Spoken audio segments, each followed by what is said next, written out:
Same. Get that hair right. Get that fucking hair right before we If you start go this. Same. viral, I can't be the girl with the messy hair, you know what I mean?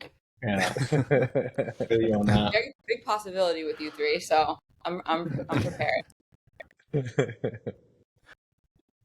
I'm so excited to talk with the three of you on a subject that is so important in today's society, but very often overlooked, and that is men's mental health. All three of you are absolute pioneers in the world of men's personal development. Keyen, Alan, and Malcolm, thank you so much for being a part of Conscious Conversations. I'm so excited to have you here today. Could each of you introduce yourself and explain how you work with men? Who wants to begin? Take it away. Thank you, Malcolm. You got it. Okay, I got it. So my name is Malcolm. I am a men's and relationship coach with a psycho-spiritual approach. When I'm working with men, I work with men from all sorts of different fields, and what we really focus on is working or getting familiar with a man's shadow, and also working towards healing the wounded inner child. We're setting goals, we're setting objectives that we want to reach within our work, and we work towards that. It's a mix of things, whether it's somatic, whether it's going deep within their psyche. I also organize retreats and events for men, when I'm in different places in the world, just so that I can bring men together and we can do the work. We can do the men's work together. That's it. My name is Keyen, aka the Genie. I grant people's wishes, and but the thing is about the wish granting is that I can't grant superficial wishes from the head. And so the first thing I do is when people come to me is I discern what it is that they truly want from a heart-based level and sift through all the things that their mind says they might want based off of what society projects on them, based off of what their family maybe is projected on them, based off of who they think they have to be to get what it is that they want. And so after connecting them to the core of what their heart truly desires, I help them get that. And so I do that by working through a lot of the different stories and the programs that disconnect them from getting the heart-based desires, and through a lot of different magical work that I could give a lot of technical definitions to, but choose to not. I allow them to get connected to that place and allow them to achieve whatever it is that their heart desires. Love it. My name is Alan Howard, and I run a company called The Path, and I help guys connect to their purpose and to their inner primal animal. And that's it. Okay. So to put numbers to the men's mental health epidemic, 77% of men have suffered from symptoms of common mental health conditions such as anxiety, stress, or depression. 40% of men said it would take thoughts of suicide or self-harm to compel them to actually get professional help. And in 2021, the suicide rate among males was 4 times higher than among females, according to the National Institute of Mental Health. On that note, why do you believe we are seeing such significant challenges in men's mental health today? I can start. Well, so the first thing that comes up for me, and this is literally the word that's coming up, is support. And what I mean by that is there seems to be very little support from men out there.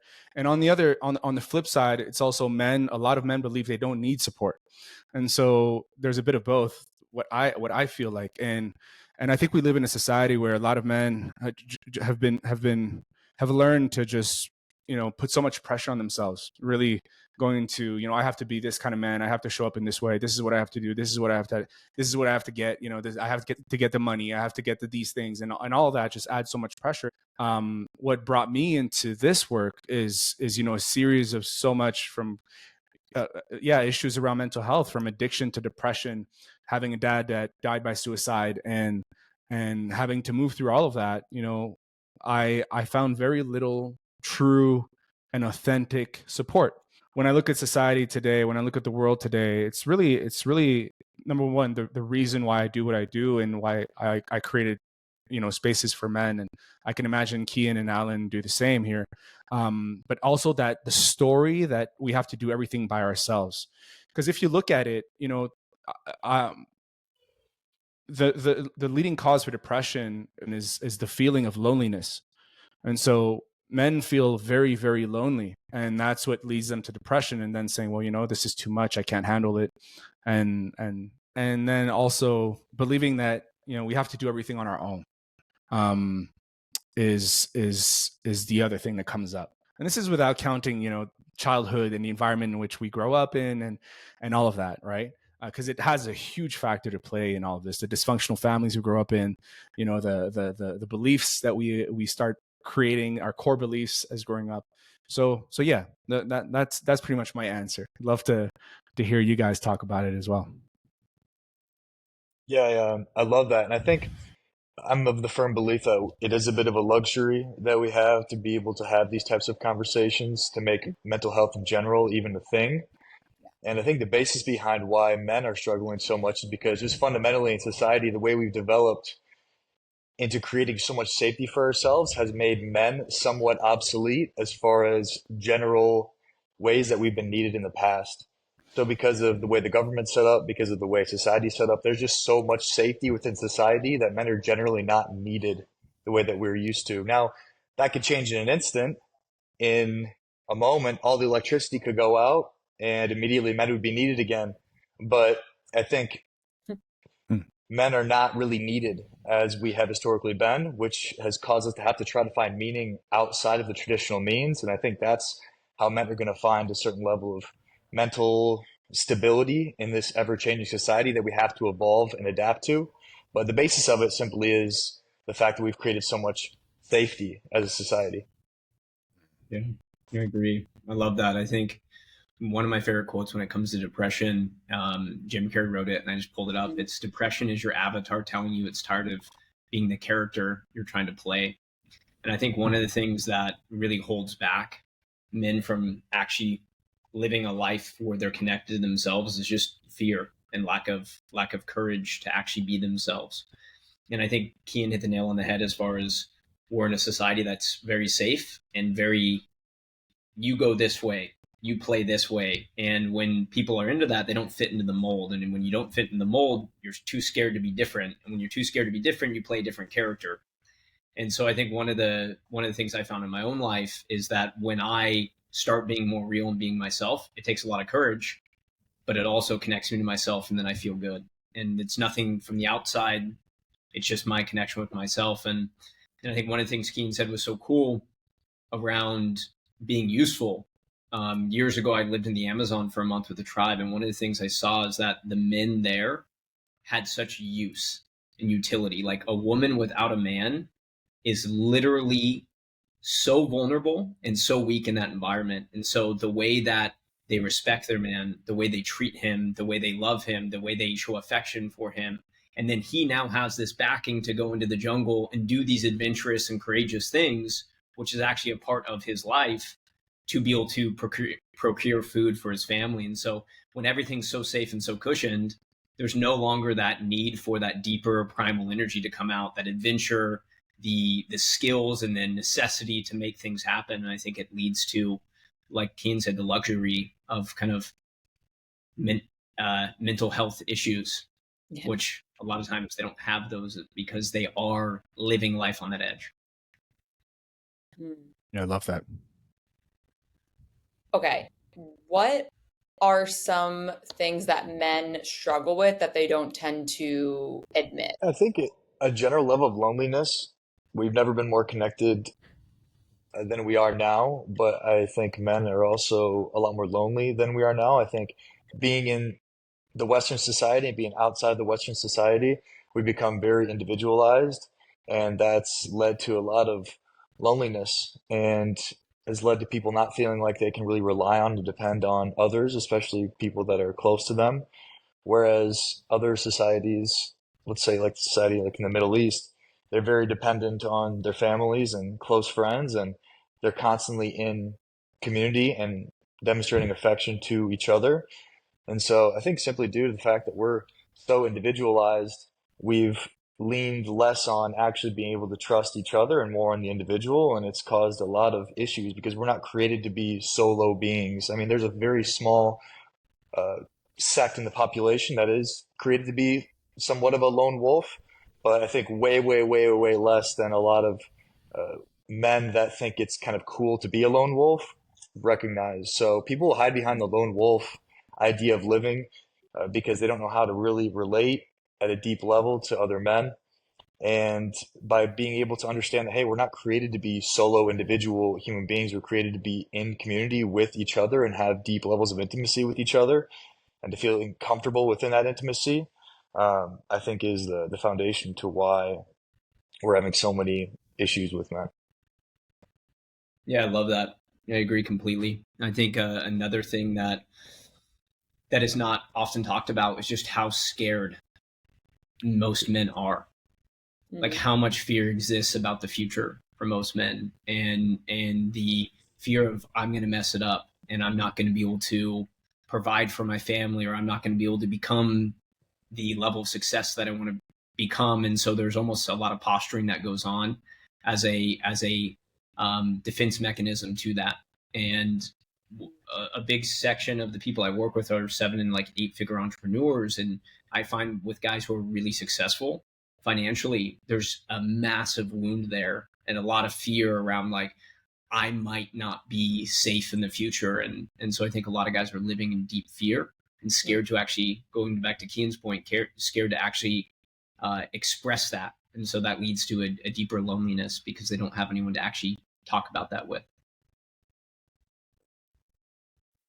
Yeah, that was really good. Yeah, I definitely agree to everything you guys are saying.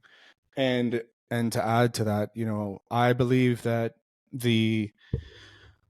to me it's namely 3 things. When I look at what men have a harder time admitting is, number one, their repressed anger. And what I mean by that is a lot of men have this very difficult relationship with anger, whether they grew up in a house where a parent was very angry, they perhaps repressed that in themselves, and giving themselves a lie that anger is not okay and I shouldn't express anger, but then throughout their life they're gonna fucking explode.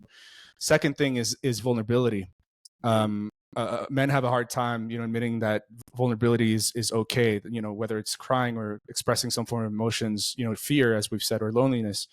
And so you ask men what vulnerability means to them, and usually will have a hard time accessing what that means for them. And then third, which I think is the biggest one, is shame. And what I mean by that, it's a lot of men have a hard time admitting that, not necessarily admitting, but really understanding what shame is in their lives. And it usually comes with programming of unworthiness, which could be perhaps also related to some of the wounds that Alan was referring to, is like we feel unworthy, so we just have to do so much. But at the root, what we're experiencing is shame. And the reason why I say that is that a lot of men that I ask these questions around shame or anger, they're like, no, I don't have any form of, I don't have any shame. And then when I start talking about what shame is, they're like, oh wait, hold on, here's the list. Here's the list. And so sometimes, to me, especially when it comes more to the emotional level, that's where I see that there's difficulties of not only expressing but admitting to others how men are feeling, how I'm actually feeling. Yeah, I think that's my answer.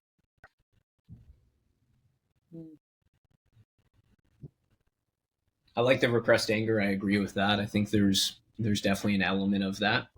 And I think one of the things that I've realized, and this might be a little woo-woo spiritual, but I feel like there's an element of that from our ancestors and or from potentially previous lives, where there's certain people who come into a family that's actually a really good family environment. They still have massive amounts of anger that have been unresolved. And so I definitely resonate with what you're talking about there, Malcolm, and have seen that in my own work. A lot of guys who have that deep down that don't even think they're angry.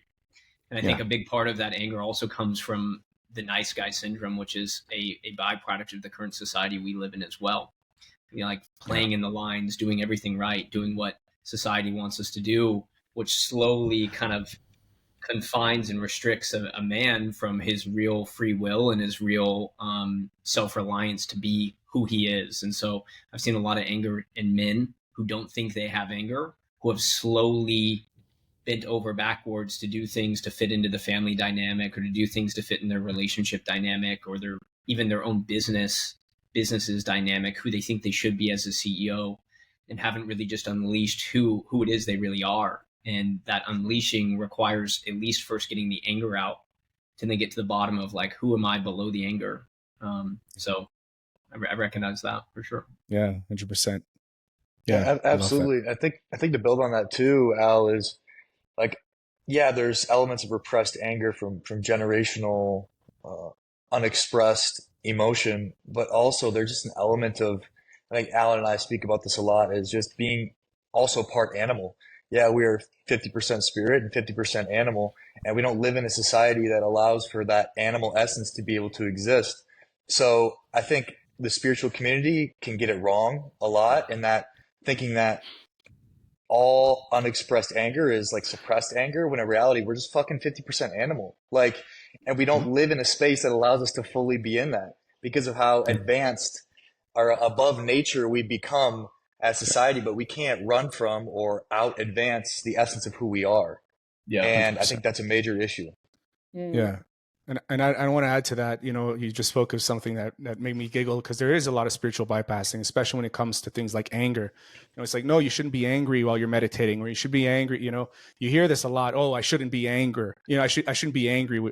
It's like, no, I shouldn't be angry because my mentor told me so. My meditation teacher told me so. It's like, no, that you can't bypass your human experience.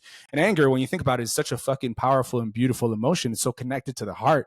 As you said, there's that raw primal, and at the end of the day, like, every emotion has a purpose. I believe that anger is here to protect us. We need to be angry. I mean, you imagine you're in the jungle, there's a fucking jaguar in front of you. You got to show that. You either got to run away, or just stand in front of it and show that anger. I'm giving an extreme example here, because if there's a jaguar in front of you and it's hungry, you're probably fucked. But all that to say that, we wanna just share that anger. We want to find ways of being able to express ourselves where it's safe. And anger is so connected to the heart. When you think about it, how many times have I felt angry in my life and I wanted to cry at the same time? It's that vulnerable sort of anger. And so anger can coexist with compassion. It's such a beautiful emotion, so primal, as you said, Keyen. Mhm. And yeah, I love that. Yeah. Without the outlet to express that, there is going to be that repression. It's going to be So, repression. Yeah. so powerful. So And if powerful. if if you've learned from an abusive parent, you've seen what anger does in a household, and there's violence and there's physical abuse, then of course you're going to repress that even more. Yeah. You know I don't want to be like dad. exactly. And then you end up being like that.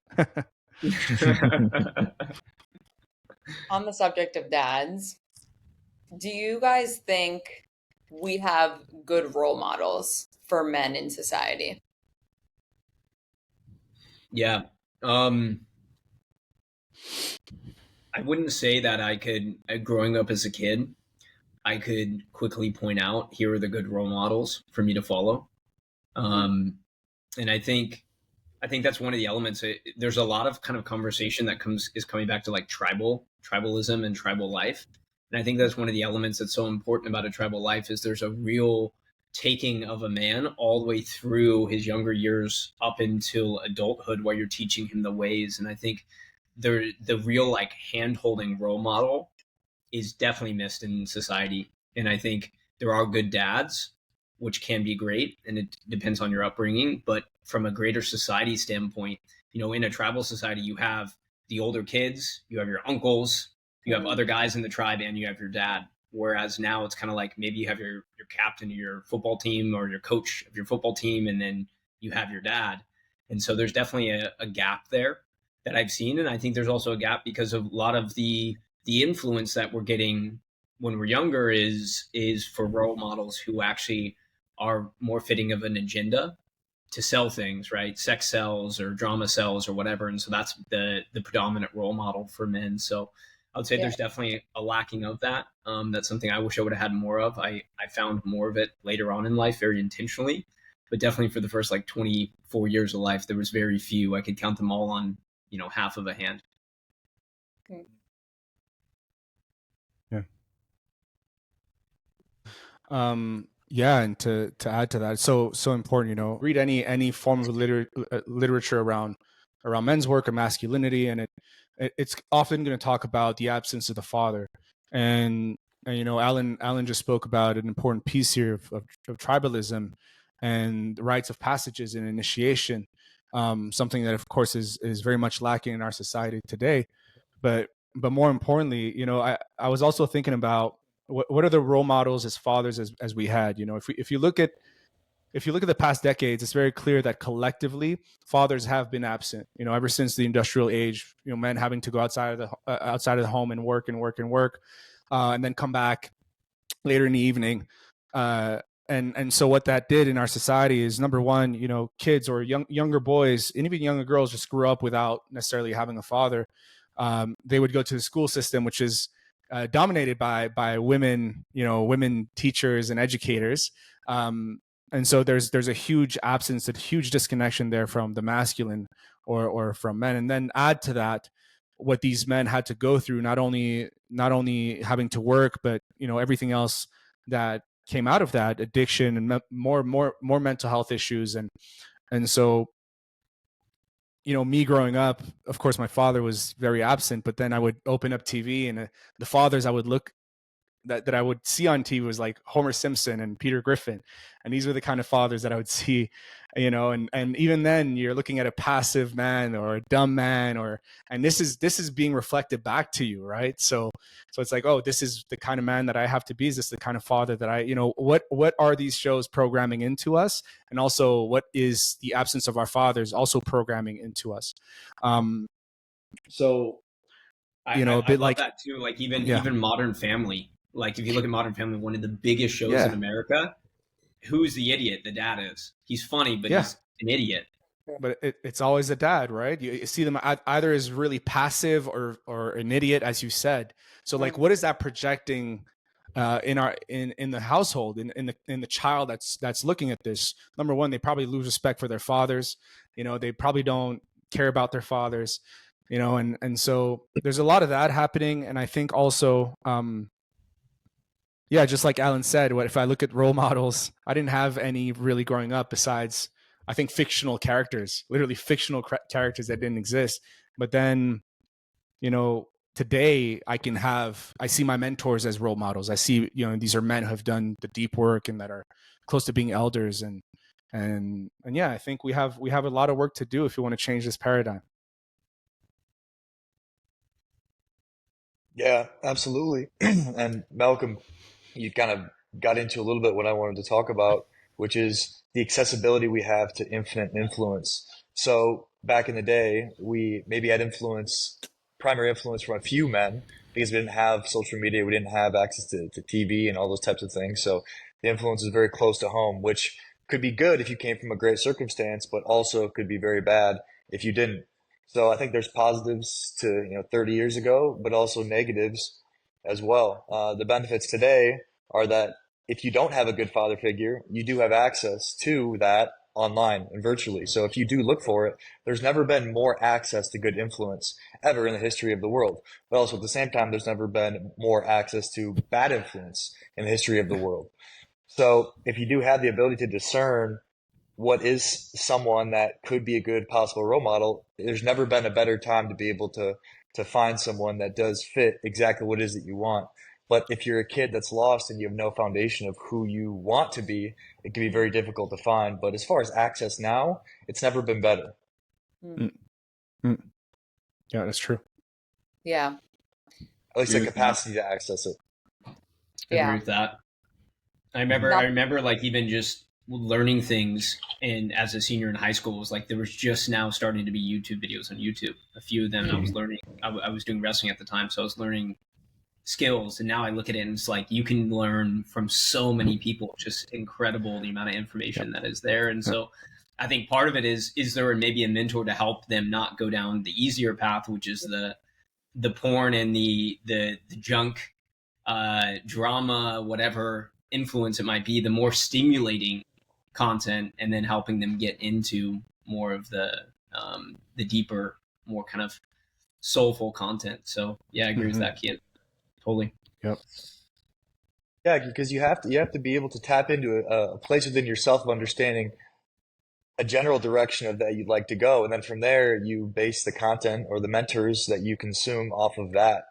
Yeah. But if you can't figure that out, it can be very difficult because a lot of people end up just kind of wandering all over social media looking for some kind of direction when they should be finding direction somehow first, with all of us here are very good at helping people facilitate that process of helping them find direction, and then using the media or using mentors to be able to follow suit with whatever that desire is of the heart.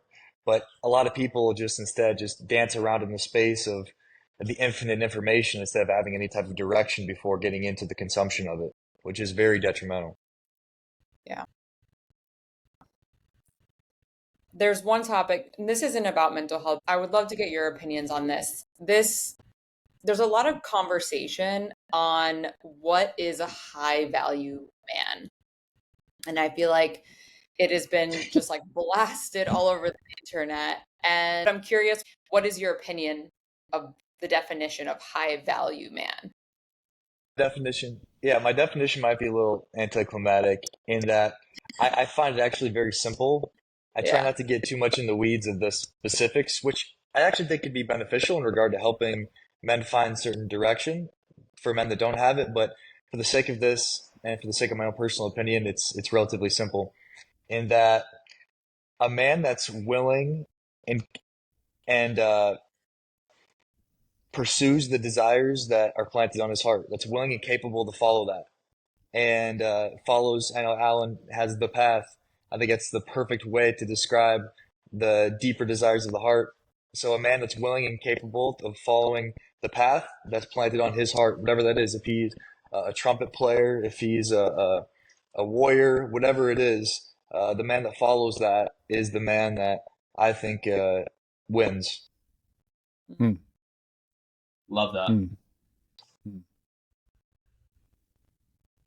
Yeah. Yeah. I think that was a great definition. Like, I think I wouldn't add anything to that. Yeah. Yeah, I think one thing is it's like there's this illusion of some external thing that makes a man high value. Yeah. And it's so funny. Everything that a man does, whether it's making money or whether it's the career he chooses, everything at the end of the day, I think is really a basis for attraction with females. It's like so much of it, if you go back to keep going down to the root, it's like, why is he doing it? It's like, oh, that makes him higher status or makes him more attractive or whatever it might be.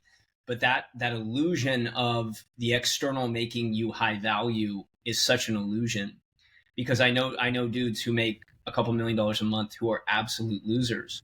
Mm-hmm. And they also have the Ferrari and the Lamborghini and the six pack and the mansion. Yeah. And so ultimately high value is the courage to be who you are. And so Keyen beautifully put it, it's like, you know, what's put on your heart. And I think a lot of it is like the willingness to excavate everything that is not you and then bring who you are to the world. And there's no scarier path than doing that. Yeah. And you actually have to own that. And the more you actually own that, the more you see that women in the world respect you and love you. And then you can be the nerdy, you know, musician, and there's tons of women screaming for you and tons of people respecting you or whatever it might be. But it's that authenticity that at a deeper level, human beings really deeply feel. And it's the being authentic to who you are at your core. And so I think the path is really a path of excavation rather than creation. I think a lot of the content of today and, you know, the Andrew Tate kind of Justin Waller, that type of content is all like, this is what you have to do to become a high value man, which when you work with men who fit that mold and make a couple $1 million a month, you realize that a lot of them aren't that. And they believe someone else's path and story and illusion, and now they're trying to seek it and find it, and they would give everything to actually have it. And the beautiful thing is women can feel who actually has it and who doesn't. Yeah. And you know what, I'll add to that. Beautifully so. I think and to add to that, to me, it's also like, how much value do you offer to the world? And what I mean by that is not only materialistically, but also spiritually, emotionally, mentally, you know. And I know that, you know, I believe that in order to really offer value into the world and not take from the world, but offer value from the world, you have to do what Keyen and Alan just described, you know, do the inner work, do the integration, work on yourself, discover who you are, walk the path, you know, walk your heart's path, you know, and discover your own purpose in that. And I truly believe that, if we're all here for a similar purpose, is to support each other, grow, to support each other heal, to support each other to whatever next stage of this experience is. And I believe that's how you offer value into the world. Ultimately, it's not necessarily by doing, but more like being. And as Alan said, women will respect you, but men will also respect you. Yeah. It's going to be both, and they're really going to respect you at a deep level.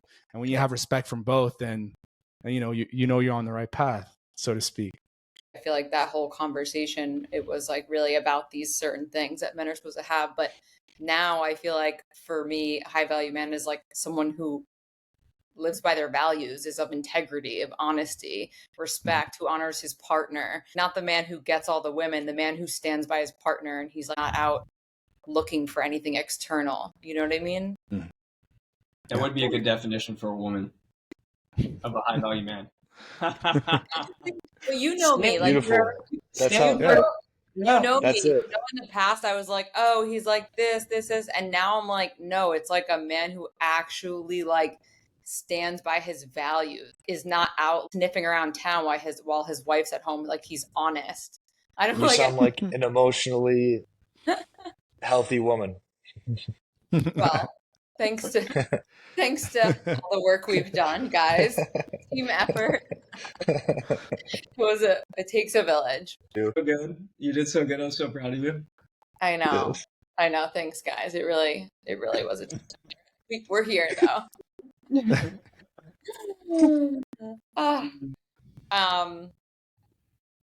I hear a lot of women talk about and express that their man struggles to support them emotionally.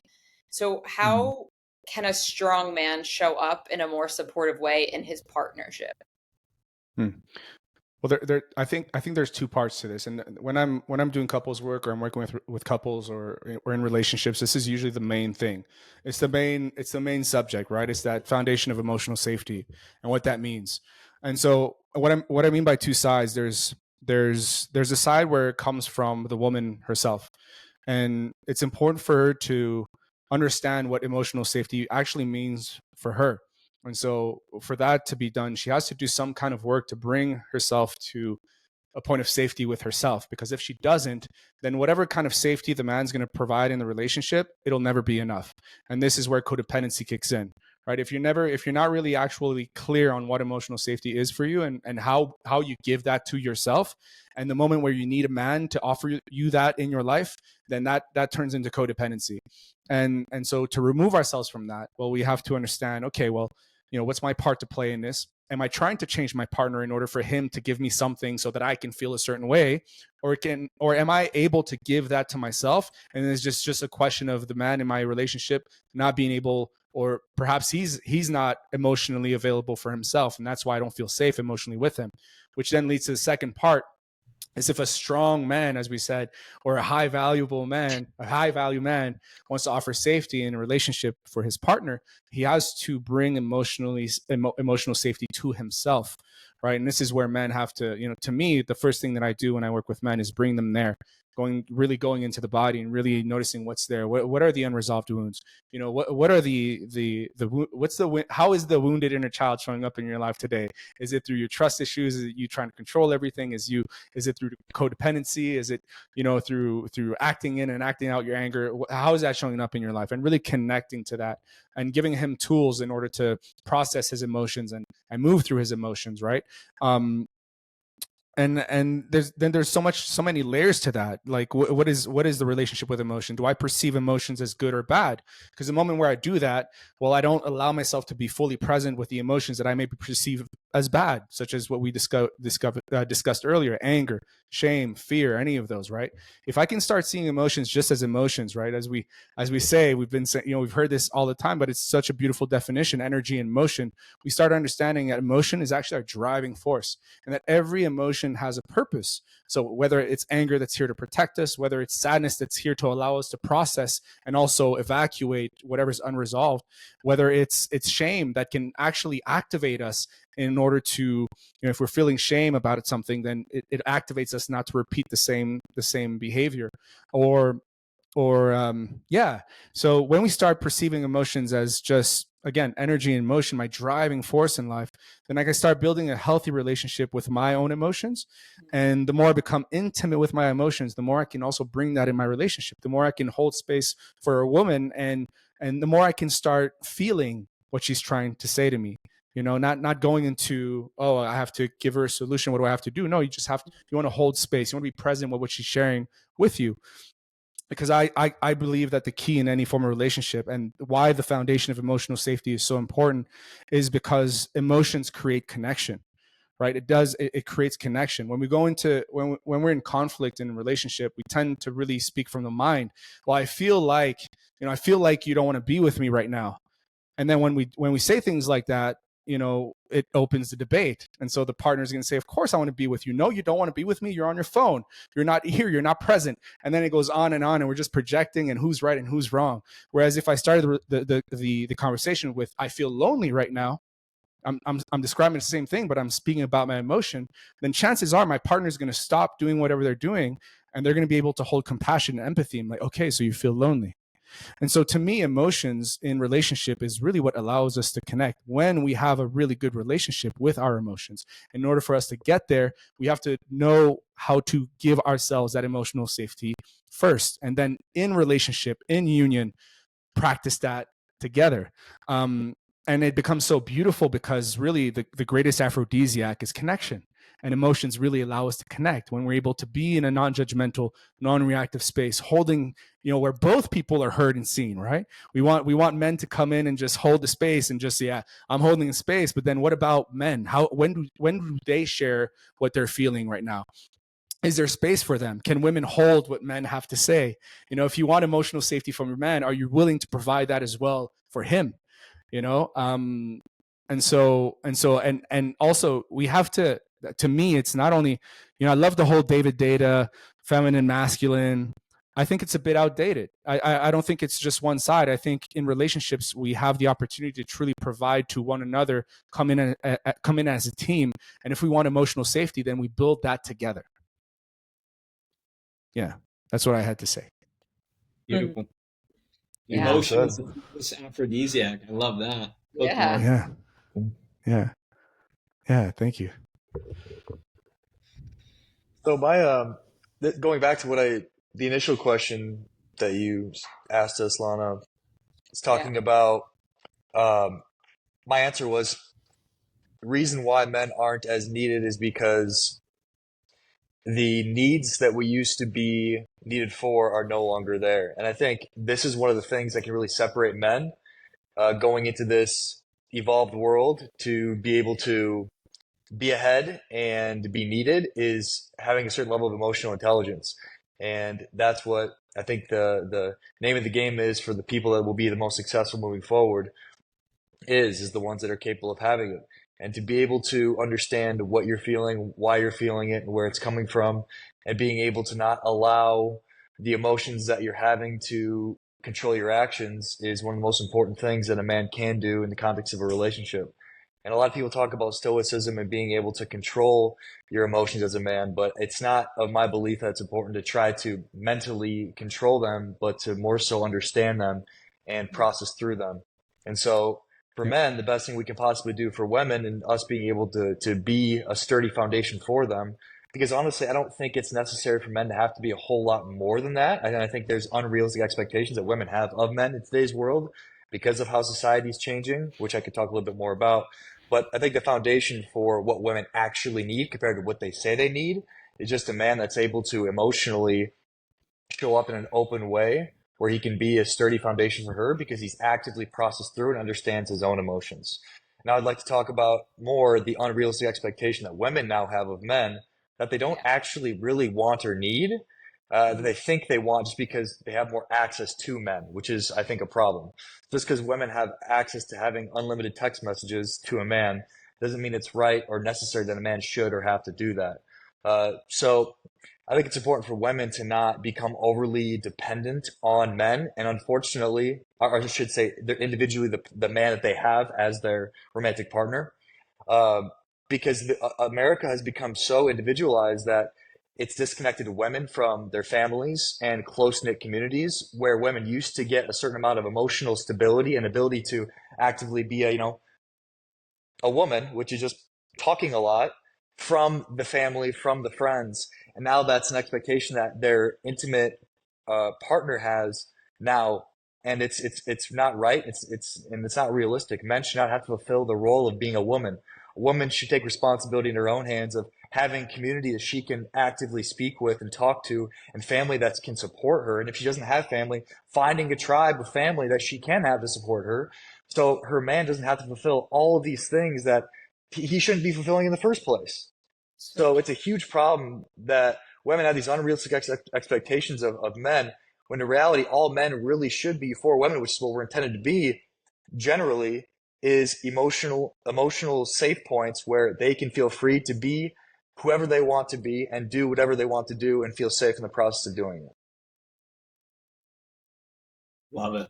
True. What were you going to say when you said you were talking about society's changing? Did you hit that point, or you were going to go into that more? Yeah, that's what I was talking about with how the West is becoming so individualized and women are becoming so individualized, and it's disconnecting them from the group, which they're inherently created to be in group. Men, I would say it's better to find a certain level of individuality, maybe not to the level that we are now, but women are not created to be individualized and out on their own and living on their own by themselves. And I think that's a beautiful part about the Middle East, is that there's an element of keeping the women emotionally safe so they don't become hardened. And I think there's a level of emotional hardening that happens when women go off into the world on their own and become individuals and try to take on the world. And that only doesn't benefit that individual woman.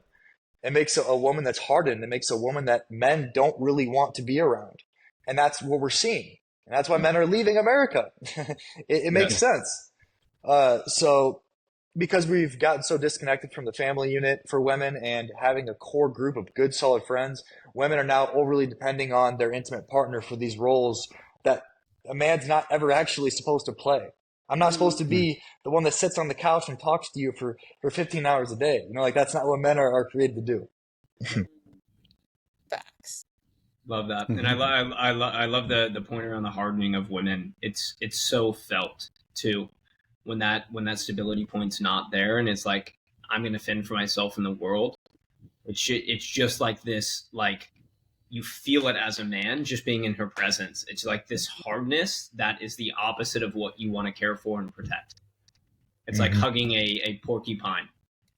Like, that's why a lot of times guys, like you said, a lot of guys are leaving America and going to other countries because what they are embracing, what they're feeling, what they're interacting with is something that doesn't poke them when they try and hug it. It's not that push away that is there. So I love that. Agree completely. So I wanted to add to the stoicism aspect, which I really love what you said, Keyen, is we there's so much distortion around stoicism. We see psychology, and even like the red pill stuff is now like hijacked stoicism, and you see all these things about, a stoic man is a man who shows no emotion, and that's not what it's about. There's even this expression, right, they use in psychology saying, to not be stoic, when you're too stoic, this is a stoic man is this kind of person. But stoicism is about self-mastery more than anything. Right. If we look at Socrates with, to know thyself, it's you have to know, it's all about knowing every aspect of who you are. And, beyond masculine and feminine, man, woman, emotions is part of our human experience. And it's not here to be bypassed. It's here to offer us information more than anything. And we can look at mastery as two things. You can either use mastery as saying, well, this is something that you're really good at to a point where you've mastered it, or control and dominion, which is, we don't want to control our emotions, but we have to have some form of mastery with them, or else these emotions will control us. And that's where we become unsafe. That's where we lose ourselves. So, my point here, just going back to stoicism, how there's just so much distortion around that. It's actually a beautiful form of philosophy. When you go deeper into it, you understand that emotions are actually a huge aspect to the work. That's I just wanted to add to that, because it's something I talk a lot about. So thank you for bringing that up. Yeah, great add. Also, I think this is such a good point. For example, last night I called Marina, Malcolm's girlfriend, because for 2 hours I'm like crying and talking to Christian about all this stuff, and he's like hit a wall where he's just, okay, this is my feedback. I spend 2 hours talking to Marina crying and I'm good to go, new perspective. But hearing you talk about it like that makes sense, because he was just like, this is my capacity, this is what my guidance is. Yep. Beyond this, I was like, okay, I'm gonna go to a woman and like talk for 100 hours and cry, and I'm good. That's beautiful. That's beautiful. Like, Yeah. you know, but yeah. I heard your girls talk for 2 hours, and so Marina is so loud, and I just wanted a bit of peace and quiet. I was trying to read my book, and you girls were just going for 2 hours. I locked myself in the bathroom, ran the shower. I was just trying to focus on my book. I could not focus. You girls were just, I could feel the emotions on the balcony. I was like, damn. I'm like, but it's okay. Apartment too, but yeah, it's okay. Yeah, she really so another piece to this is also, when it comes to emotional safety as men, it's also being able to set your boundary. Because if you're trying to be, because this is also another distortion. It's like men have to be the solid rock, while the chaotic ocean, or whatever it is that we want to say, that's just BS, is emotional safety and mastery comes with also understanding your limitations. If now you want to play the role of being emotionally safe with your partner, and you think that you always have to listen to everything that she has to say, and you come to a point where you're frustrated, where you're irritated, where you're like, this is too much, you have to set those boundaries as well. And that in itself is okay. It's good, because again, this can easily lead into codependency. It's like, oh, now my partner is really safe, I can talk to him for hours and he's going to receive me. But we work all day, we do all our stuff, we got to take care of ourselves, and now we also have to take all the emotional baggage of the woman we're with. No, that's not the way it works. You know what I mean? And a lot of men have a tendency of falling into that trap if they were, in some shape, way, or form, the emotional, I call it the emotional punching bag of their mothers. If their mothers were very, very emotional, angry, spiteful towards men, or whatever that is, as a young boy, we see this a lot. They become sort of like the therapist of their mothers. And so you don't want that either. You don't want that as a dynamic in your relationship. So true. The boundaries are huge. If I ask, what shirt should I wear, he'll be like, this is what I recommend, and then like he'll move on, and I'm like, okay, got the message. I'll call someone else. But it's that boundary that I'm like, oh shit, I'm like doing the most, like I'm doing too much, I need to like chill. Okay, so on that note, how men can better show up to support women in their myriad of emotions, which really sounds like the answer is continue to understand and process their own. How can women better support men in the same process? All right. I think a lot of men generally, because if a man is pursuing his heart's desires and going after what he wants, Alan said earlier, it's one of the most difficult things that a man can do, because it's not just his head that's tested, it's his heart that's constantly tested. So the best thing a woman can do for a man is create a certain level of peace in his life. And how does a woman do that? How does a woman create peace for a man that's pursuing his heart's desires? She actively creates, as I just mentioned, a good, solid community of support for herself, so she doesn't become overly dependent on her man for all of that support. Mm-hmm. And so I think it's the responsibility of a woman to make sure that she's actively taking care of her emotional health by creating a good, solid community of people in her life that she can turn to be able to actively process through and be supported by. At the same time, it's important for a woman to be able to have something that she's pouring her into outside of the relationship. She has to have, whether that's a hobby or some type of job that really lights her heart up, that she can pour into. So she's not overly dipping into the relationship pool, taking away from the relationship in a way that it really shouldn't have even be accessed in the first place. So by her being able to have a good, solid community of people in her life that she can turn to, while also having some hobbies outside of the relationship, those are ways that it can take stress and pressure off the man, where she can show up and her cup is full. But if she's coming to her man to try to fill up her cup for everything, he's going to get resentful. At least if he's a dude that's going after what he wants and pursuing the desires of his heart, he'll get resentful and then he'll leave. So I'm really just trying to help women be able to crack the code on how to be able to properly attain and also keep a man that is committed to his path and the desires of his heart. Yeah. Before anyone answers, just on that subject of men going after what's in their heart, do you feel women should be doing the same, or do you feel like there's a difference in like going after what's in your heart? Just curious. Well, I think the question is it her heart or her head? And you have to really discern that first, and you got to scrape away all of the headiness associated with that woman. And depending on how she's lived her life experiences will determine how connected she is to her own heart. So what she thinks is pursuing the desire of her heart might not actually be that, similar to men. So you have to scrape away. I think you know that maybe firsthand, Lana, and like really scrape away a lot of the mental programming of who you felt you needed to be to get to the core of who your heart really desires to express itself as. But if you try to start from the place of, oh, well, what do I want? And not actually like Alice said, excavating. I love that word, excavating yourself and your mind and your programming and getting to the core of who you are. You can't really make an adequate decision for what it is that you feel like is right to do, because you could be making a decision from your head as a woman. Yeah, very true. Thank you for elaborating on that. Okay, who's ever next? Yeah, to go back into that main point, I think the question around how can they show up better for men. One thing that I find across the board universally, and it's such an easy thing for women, is like men at the end of a long day want physical touch. I don't know a man who doesn't like affectionate physical touch. And so many men I speak to, like that's the thing they want more of from their partner. And so that's an easy one. Outside of that, one thing I noticed for myself is like women who know how to ask better questions and actually work to understand what is going on in my life. And I think a lot of women will ask maybe more on the surface level and then want to share more about what's going on with them. And so there's like a lack of knowing how to go deep together, especially for the type of work that all three of us do on the call. It's like deeper work. So it's going to take more layers to get down into it when we express it and talk about it. And so for me, I always find that really attractive, is the emotional intelligence of a woman to know how to go deeper into conversations to help me better understand myself.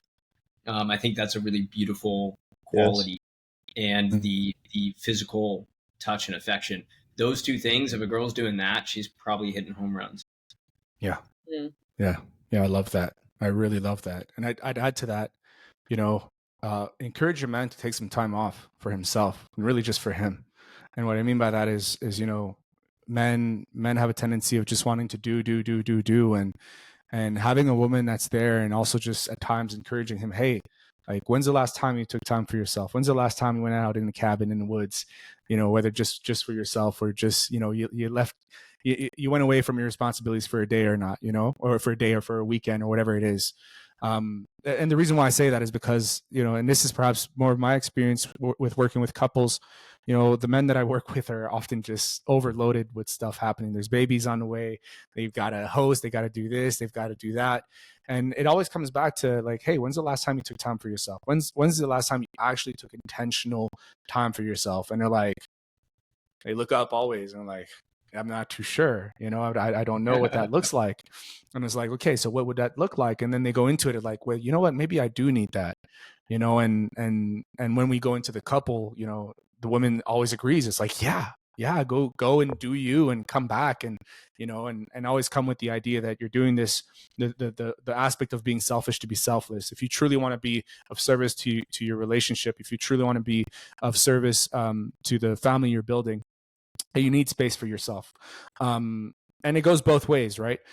And so how can women truly support men?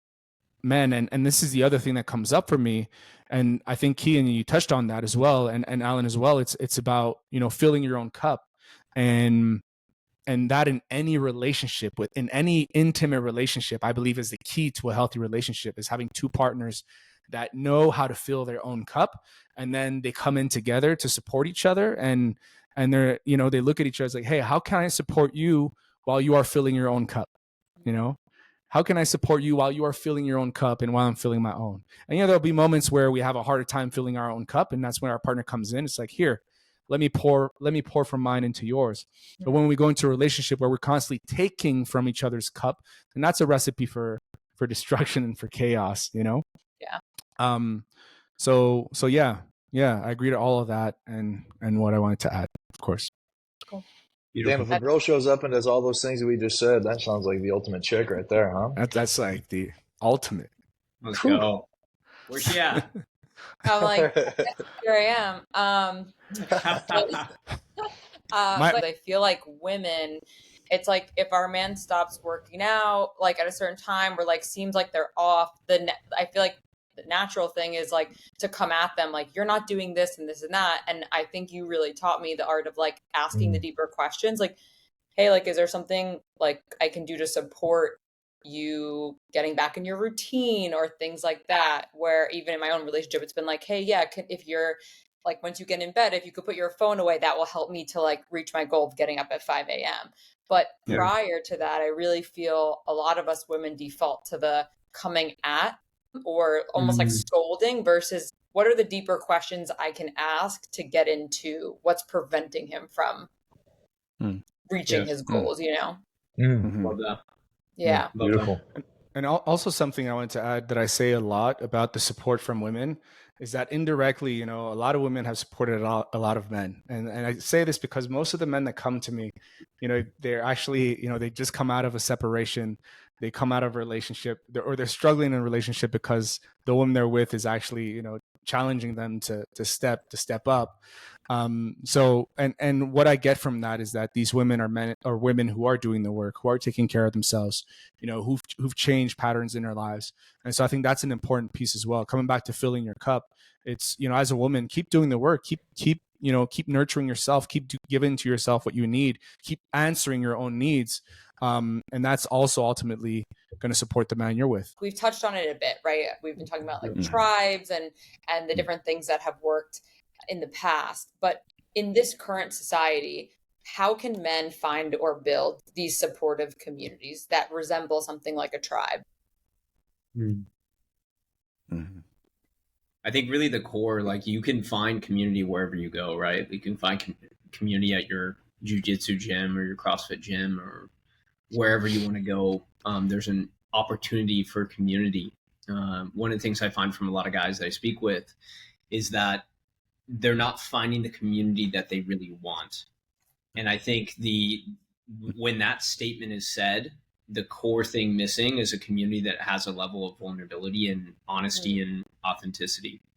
And so it's guys who are willing to actually show up and speak about what's going on in their life or show up and really talk about like what they're going through. And I always laugh because I grew up Christian. My dad was a pastor for the first couple of years of my life. And then he transitioned to a missionary, but being in churches for most of my life, like so many of the religious men, there's such a mask of perfection and like everything's great, like life's great. And so like that community, and you see it in the coaching world too. It's like so many coaches, it's like, oh, I'm a coach, everything has to be perfect in my life. And I think the reality is that the community that men are looking for is actually a community where there's just one person courageous enough to actually show up in the real shit they're going through, which then creates a domino effect for everyone else. But it's crazy because there's so few communities that actually show up in that way.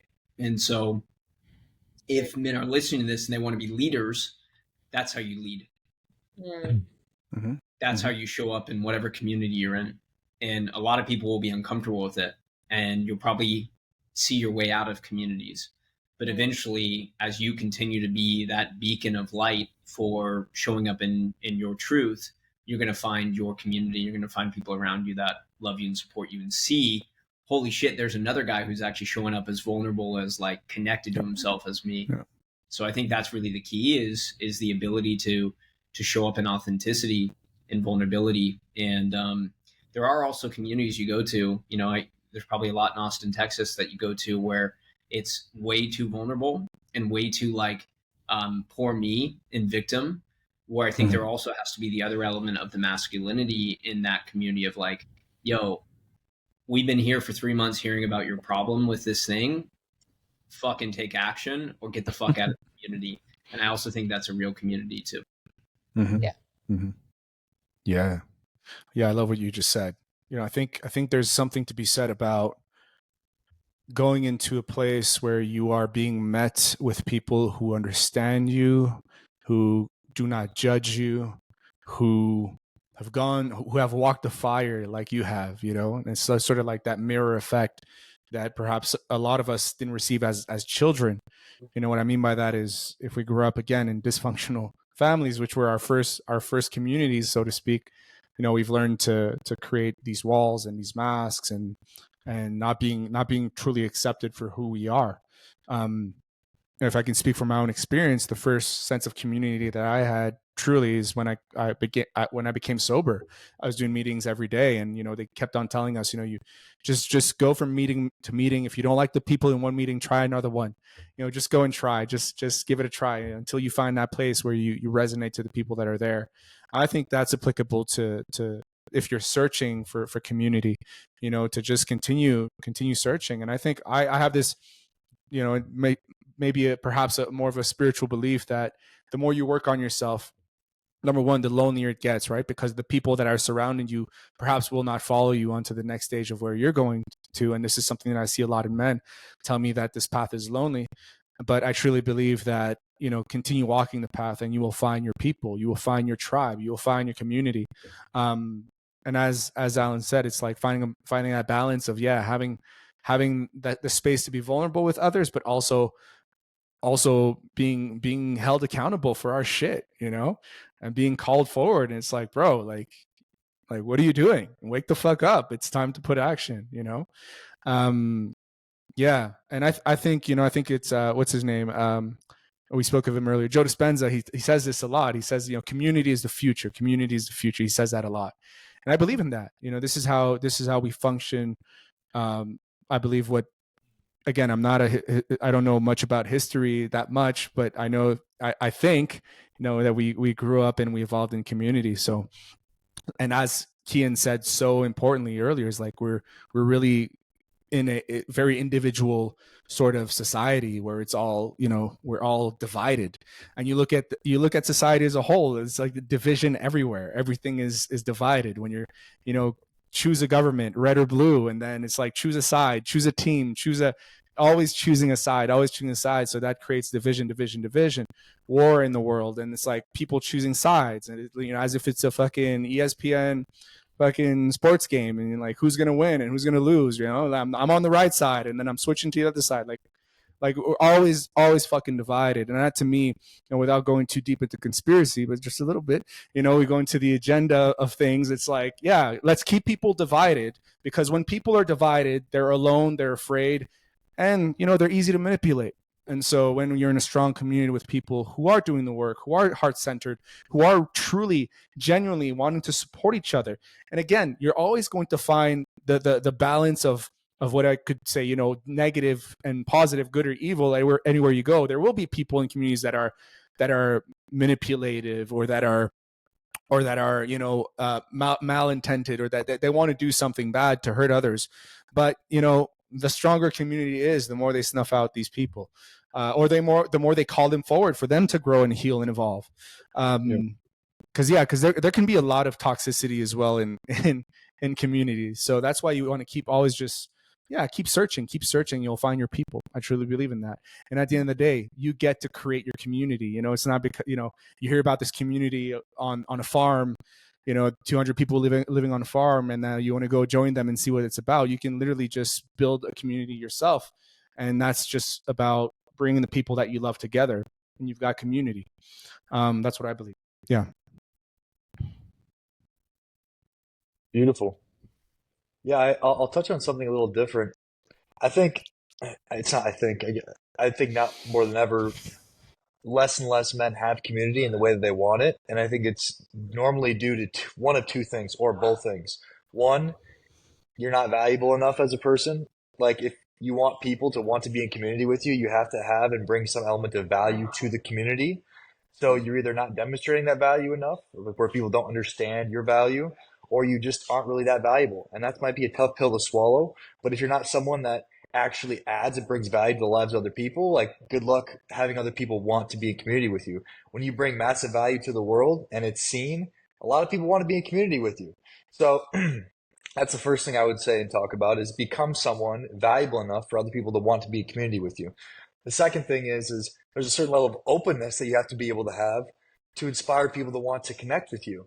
So I know a lot of guys who want community, but they're not willing to be open. They're not willing to open up dudes at the gym. They're not willing to talk to people on the street. They're not willing to put themselves out there and have conversations and ask questions like what Alan spoke about earlier with what women can ask men about. And they wonder why they can't find community. It's like, it's not that hard when you bring a certain level of value and have an ability to be able to be open with people and ask some of those deeper questions. I know Malcolm reverted to some of it can be difficult for some people that had rough upbringing situations and family problems where they don't feel that open, but you have to be able to do the emotional work it takes to be able to open yourself up to make people feel comfortable enough around you to want to be in community with you. So those are the two things I would say are like some of the biggest reasons why men can't find community is that they either don't bring enough value or they're not open enough and don't put themselves out there enough to be able to create something that is something that represents a community. Yeah, love that. So true. And a hard pill to swallow. Yeah. Yeah. For a lot of people. It's nature. Yeah. It's real. Yeah. And you hear some of these men, sorry, I just want to say, you hear some of these men say like, no one wants to talk to me. Oh, no one wants to talk to me. No one's coming my way. No one, it's like, bro, you're the one that's closed off. You got to open yourself up. You go speak to them. You know what I mean? Yes. Yeah. You have to. Yeah. All great relationships that I have and that I built in my life, and I built a lot, come from my ability to constantly be willing to sit in the tension associated with staying open and being willing to like be in that space with them and ask them some of the more tough questions that maybe make me feel a little weird, right? It feels a little weird going up to a stranger and start randomly talking to them and asking them deeper questions. But that's just what you kind of have to do. Yeah. Yep. Yeah. That's just what you have to do. If you don't want to do it, then be a lone wolf. It's tough, I guess. Yeah. It's that fear of rejection. It's that fear of rejection. What you're saying that's what came up. A lot of men are just afraid of being rejected, so they don't speak to other people, right? But in that moment, you're just rejecting yourself. I see what you're rejecting your deepest desire to connect and be open with other people.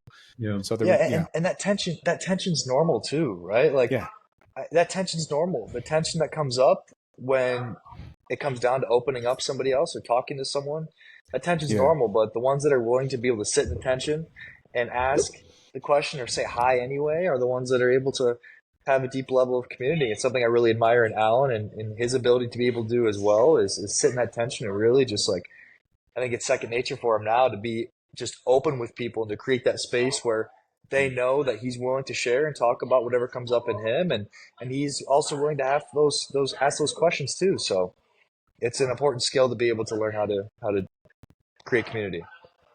Yeah.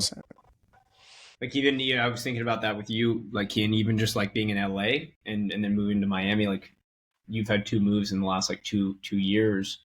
And some of the things you've told me is like, you went up and met the guy at the gym and you went up and talked to this person at the gym. And like, I think a lot of guys, there's an ego element to like, they could look at you and say, okay, 6'2", 6'3", I'm 6'2", I'm 6'3", I'm a former NFL player. I crush it in my business. I don't need to go up and talk to people. They should come to me. But even that humility to say like, I'm in a new city, I want to make connection. Let me go look like an idiot potentially and go talk to this person, go talk to that person and do that. And I think that's the tension that you're mentioning of like being able to sit in the tension, the actual physical tension you feel in your body and still do it. And I think a lot of guys believe like, oh, I'm going to do it when I don't feel that. Right. That's why most guys don't approach until they're drinking because they don't feel the tension in their body anymore. And the ability to say like, hey, that's always going to be there. I've cold approached thousands of people and there's still tension when I do it. It's just going to be there. But it's the ability, like you were hitting on earlier, to like sit in the tension and be fine with the tension and still take action. I think that's like a very beautiful analogy for like really the life of a man is like, can I sit in tension and still move forward and keep a smile on my face when, or at least keep an open perspective and excitement on my face for what's going to come. And I think that really, if we talk about like high value, I think that's one of the elements of high value is being able to sit in that tension and continue to move forward. What I hear a lot of the time now, women talking about is like these spiritual circles, or men are too vulnerable. They've gone too far that way with like plant medicine and all of the things. But then women also say like, but those super alpha circles are like too much. So I imagine like finding that balance. I mean, you three do it really, really well, which is why I wanted to talk with all of you today. But I imagine that's very challenging of how do I show up in vulnerability and like authenticity, but not be too much on that spectrum, you know? Yeah. Yeah. And I think it goes back to the word we were using earlier, which is tension, because as human beings, we naturally want to find the safe point. And so if my safe point is to not talk about my emotions and be kind of the big alpha guy, you know, the gym guy who you can tell everything's locked in and he's not willing to express, it's like, I'm going to keep moving in that way. Or then on the other side, it's like, oh, I found a lot of safety in just being really emotional with guys that like let me be emotional kind of sponges or tampons for them, where I don't have to take action and they don't have to take action. We can all feel safe in our trauma and our hurt. And so both of those people are both groups of people who avoid the tension of going into the other realm, which is uncomfortable, to recognize, yeah, I haven't been taking enough action, or actually I'm just scared to be fucking vulnerable, and that's why I'm not doing it. And so it's that constant iteration and process of walking a path into tension and into fear. And it's like a quote that I love. It's like the cave you fear to enter holds the treasure you seek. And I feel like that's just like a repeating analogy for life. Like, oh, what's kind of scary? What challenges me? Let me go there and let me try it. Let me go there and try it. And just like it, there's so much growth in that. When and if you have sons, maybe you already have some out there. I don't know, Alan, maybe, I'm not sure. Hey, why are we singling me out, you know? I'm just kidding. I'm just kidding. Some Brazilian kid somewhere. Amazonian. Yeah, an Amazonian. What would you guys teach your sons to, like, what would be the principles you would teach your son today in society?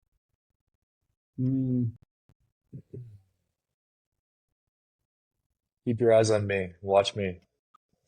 I love that. Don't pay attention to society. Watch me. Yeah. Yeah. Don't listen to them. Yeah. Literally. Yeah. It's crazy because I think about this question a lot, and especially this year, I don't know why it's been really on my mind. It's like, man, if I had kids, what would I do with them? You know, I do. A lot of men that I work with are fathers with just a bunch of children, and I always say to them, this is so beautiful because the work you're doing right now is just going to pour into them, you know, and they're going to see you doing this work. And when I'm having, group calls, I've got 20 men or whatever, it's on a Sunday morning, and I tell the men, bring your kids, bring your kids, let them be there, let them just bathe in that energy and see what we're doing here, make them feel what this is. But yeah, if I could say anything to my boys, like, question everything, even me, just question everything, and just, yeah, because I don't have an answer to that. I think about it and it's just so unknown to me. It's like I don't have the father gene yet activated, so I know that when the time comes, well, and maybe it's going to be a whole different story. But it's so hard because in the end of the day, I think, speak for myself, there has to be this balance of wanting to parent your child, but also give him some form of independence, where he can learn, which ultimately he'll learn stuff by himself. I've experienced it. My parents have tried controlling me and telling me so many things, and I've done quite the opposite. I had to go my own path. And I have this deep belief that, like, our children really become our teachers, in a sense, and so I'm wondering more, what is my child going to teach me? What is my child going to show me? What am I going to learn from my child? That's where my mind is going more than anywhere. So yeah. Yeah, I guess that was my answer. What about you, Alan? I think the biggest thing is just the rewarding for pushing their edge, like doing some of the things that are uncomfortable, or are putting themselves out there, expressing themselves. And I think there's like a when they are young, there's that full expression, and it's so beautiful. And at some point, there's the bringing in of that expression. And I think the only thing in those ages that I'll try and share with is like trying to maintain that authenticity of expression throughout their years, and how beautiful that is, and how cool it can be, and how actually by maintaining it, you can actually change how everyone else expresses themselves rather than trying to fit in. And I think there's something cool that I never was taught that, but later on in life I realized, I'm like, man, when I moved back from Africa and I came back to America and I started going to middle school, I was so worried about what everyone else was wearing to fit in. And I realized like 3 or 4 years later, I'm like, shit, if I would have just done what I wanted to do, everyone else would have been wearing what I was wearing. And so it was like a paradigm shift of like, you can actually be the change and the catalyst for it, rather than like following what everyone else is doing. And in the end, that's what children do. They see you, they look at you, and they see you because they need their need. No, sorry, they need their. How can I say this? They have to get their needs met by their parents, and so they look up to their parents all the time. This is their form of validation. It's also their form of acceptance and receiving love, and so they're constantly looking at their parents in order to receive that, in order to have also some sense of identity, building their core beliefs, because that's where our core beliefs are created is as children. So if you're a father or a mother that again has done so much work on yourself, and you have these really great beliefs, and that you're operating from a place of love, from a place of the heart, as we've been describing earlier, your child will grow up in that, and they'll see that, and they will emulate that in their own way. Yeah, that's really good, Keyen, and that's the truth. Yeah. Thank you. So I feel like we covered a lot of topics, but to circle back to men's mental health, which is why we're here, and I wanted to have this conversation because last month was men's mental health, and there was just so much conversation around it. And what I'd love to talk about and maybe end on is, what are some simple practical tips that men can start using today to improve their mental well-being or heal themselves, from each of your perspectives, since you work with men and coach men? I think a lot of what we consider mental health issues today just comes from a dysregulated nervous system. And so one of the things I even find in my own life and in my clients' lives is like, when they are dealing with anxiety or depression or lack of motivation, procrastination, all of that, it really comes back to overstimulation from what I've seen. And I think a key like indicator of that is so many men can't go to bed without stimulation. I have to listen to a podcast. I have to listen to a book. There has to be some information coming into me, because they're on this like hamster on a hamster wheel. And so I think the easiest, if we're going to give like a hack I've seen, is changing your nervous system from sympathetic to parasympathetic. And the best way to do that, I find, is like one really long meditation to ground yourself back into the parasympathetic. So like an hour and a half meditation, or literally leaving your phone at home for the day and going and doing a hike for like the entire day with friends or even by yourself.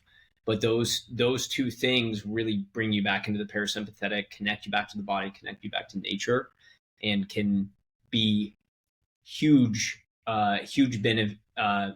beneficial for mental health things, because it will help you to stop being in the nervous system that is going to create depression and anxiety and fear and procrastination. Good.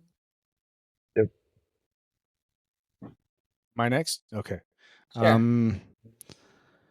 Yeah, that was great. I think number one, there are two things I would want to share. And Alan, you touched on it earlier when you spoke of humility. Find humility in your experience. And what I mean by that is that you don't have to do everything by yourself, right? So that's number one. I think asking for support, asking for help, reaching out, to someone that you know has like seems to have a beautiful life, whatever that looks like to a community. It requires a lot of humility, right? And so humility is such a beautiful foundation to have. We're speaking of high value men. I think humility should be at the foundation of what a high value man is, and being able to ask for that support, and then secondly, if there's any suggestion I have is to really go towards a holistic approach to life. Start questioning your conditionings and how you were brought up, and ask yourself if that's the only truth there is, and if there's more out there, try, seek that, go for it. Alan was talking about the nervous system, and yeah, that's definitely one aspect of it. Learn how to, allow yourself every day to not only move your body, eat rich and beautiful and wonderful foods, but also learn how to pause throughout your day, whether that's meditation, learning to breathe, learning to bring yourself to your natural state, which is at peace and calmness.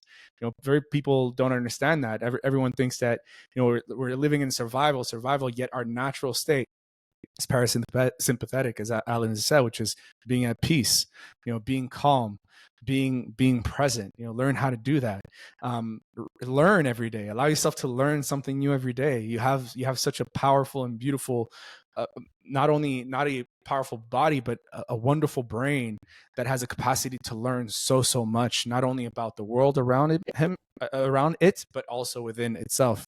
And yeah, move, eat, learn, take the time to pause, and I think, to me, like my three I call it the 3 C's: compassion, curiosity, and courage. Have courage to do the things that create fear for you, have compassion for your experience and other people, and be curious about life. Like literally question everything and just bring curiosity to everything, and ask questions, ask yourself questions, ask other people questions, because that's what it's going to allow you to move forward, I believe. Beautiful. Yeah, both you guys just touched on incredible things. I think to bring it all together, I would say know your avatar. Like the deeper you can understand how you respond to certain situations and in the specific ways you do respond to certain stimuli or the absence of stimuli, the better you can give yourself what you need. We live in a time where we have so much safety, as I referred to earlier, and with so much safety and so much time and space, it requires us to have to know ourselves deeper. 20, 30 years ago, it wasn't as necessary for us to know ourselves at a deep level because our time was always just kind of filled. Our roles were always just kind of filled. We didn't really have time to talk about roles because roles were just what they were. And now, because we have so much space and safety, understanding ourselves and who we are and how we tick and what makes us work and what causes us to be triggered and to do things the way that we do can help us soothe ourselves in the way that we need to. A lot of men are depressed because they don't know themselves, so they don't know what they need. They don't know in certain moments maybe they need touch from somebody. Maybe they need food. Maybe they need water. Maybe they need exercise. And a lot of men are victims to the depression and anxiety because they don't understand themselves. So they don't understand why they're experiencing what they are. Maybe they just need a glass of water and they're dehydrated. They don't know. But instead, men immediately revert to a place of, oh my gosh, I'm experiencing anxiety and depression, and therefore I'm lost in this. But I'd say anxiety and depression are more so just equations to solve rather than lost cause type of situations. So, but that is difficult. It is difficult to know our avatar, understand who we are. And it does take a little bit more energy and responsibility, which sometimes is not fun to do. It does feel good sometimes just to say, oh, well, I'm depressed or I'm just anxious. But most of the time, when you peel the layers back and you take the time to do that, and you have good friends, I would say, Alan and I go in on this with each other, where we can just have conversations where we can just peel away the layers of why we're experiencing what we are. And normally, it's something that we can point back to. So having people in your life that can go to that place with you and not just soothe you in your anxiety or validate your anxiety, but like push you to go deeper into understanding it and where it comes from and why it's there. So knowing your avatar is important now more than ever because of the nature of the way society's set up. Mm-hmm. Great answers. Yeah, and I think one thing I would just add on to what Keyen said is like there's sometimes a lot of energy, especially in the personal development world, to resist your avatar, to like make your avatar different than it is. But I think there's such a power in and I love that phrasing, knowing it. And it's like, hey, Tim Ferriss might have this morning routine, but is that really the morning routine for me and for my avatar and for what's best for my nervous system and what's best for my mental health? And I think it's harder to carve that path yourself, but so much more rewarding and beneficial.